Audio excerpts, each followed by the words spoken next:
House Leader of the Third Party.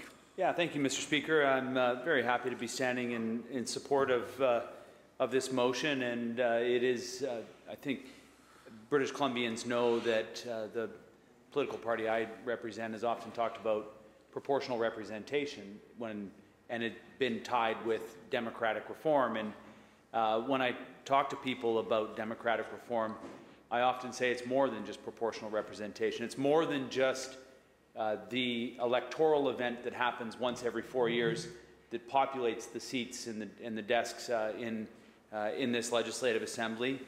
It is also the way that this House operates, where the power resides, where the control of the agenda exists, and the access that members have when they get elected here to be able to participate in all the ways that a member should be able to participate. And this isn't to diminish necessarily the important role that our Executive Council plays in the Cabinet Ministers. It is to elevate the members that are not chosen to be in the Cabinet and that Executive Council. It's to ensure that government backbenchers, the members of the official opposition, members of the other parties, independent members, have a way to be able to advance important public policy measures that are important to their constituents, and that when they propose them, as the member who spoke previously, the public is led to believe that when we put a private member's bill on the order papers, that then it's going to follow the natural succession of a bill.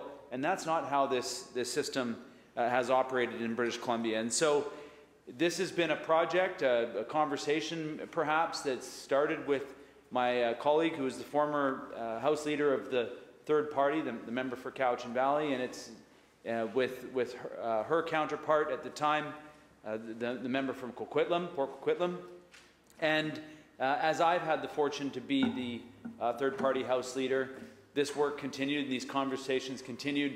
I think there wasn't a meeting that passed with the Government House Leader where I wasn't raising some form of a discussion around advancing a reform of private members' time. And I think what we see here is the work that happens outside of question period. It's the collaborative work that happens.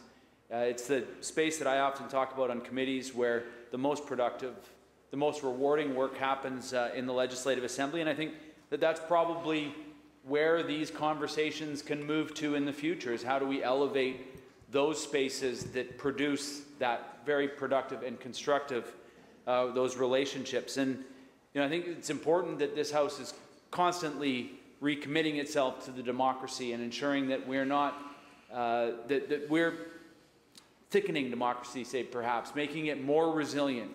Because as we see democracies around the world fragile and in trouble, it's important that the members that are elected here feel that they can be improving their democracy, feel that they can be reforming democracy. And so while we continue to work for proportional representation, so the actual votes of British Columbians are reflected in our parliaments, the work doesn't stop there, and nor does it need to end there.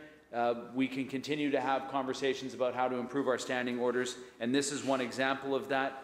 And I hope to have the opportunity to continue and to have a private member's bill or a motion, should I get the opportunity to do it post the election next fall, and should I draw an early number to have it done sooner than later.